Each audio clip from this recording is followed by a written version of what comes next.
사실 전세 사기 문제도 비슷하죠. 전세 사기도 선구제를 해줘야 사람이 살지. 그 전 재산에 빚까지 내가지고 전세 보증금 냈는데 어느 날 그게 사라지면 어떻게 삽니까? 못 사니까 떠나는 거죠. 떠나고 싶지 않겠습니까? 혼자 떠나는 것도 아니고 온 가족 끌어안고 떠나지 않습니까?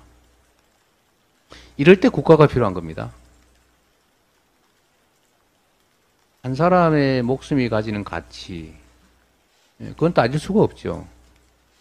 또 한 사람의 성인이 자라나서 이 사회의 한 구성원으로 역할을 할 때 얼마나 많은 비용이 듭니까?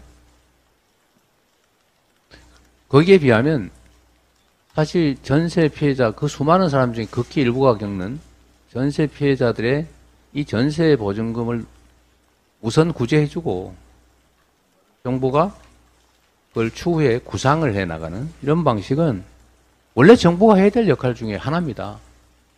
물론 이 과정에서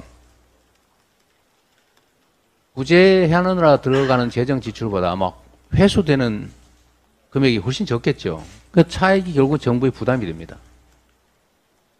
이런 게 많이 쌓이면 국가 부채가 되죠. 근데 이런 걸 감수해야 됩니다.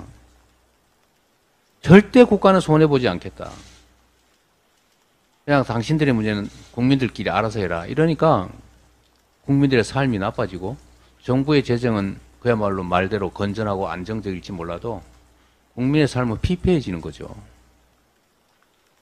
이 전세 사기의 선구제 문제, 예를 들면 체불임금의 최당 지급 문제, 또는 온갖 국민들이 겪는 이 대출금 문제, 이런 것들을 정부가 떠안고 일부 손실을 정부가 부담하면 민간의 부채나 부담은 줄어듭니다.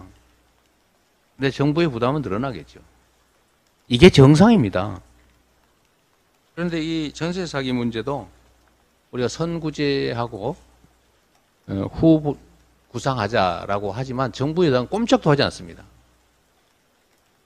그 선구제 해주면 나중에 정부가 다 손해보는데 그걸 어떻게 하느냐라는 생각을 갖고 있는 거예요. 결국은 정부의 역할이 무엇이냐, 국가의 존재란 무엇인가에 대한 근본적인 철학이 배어있는 차이들이라는 생각이 듭니다.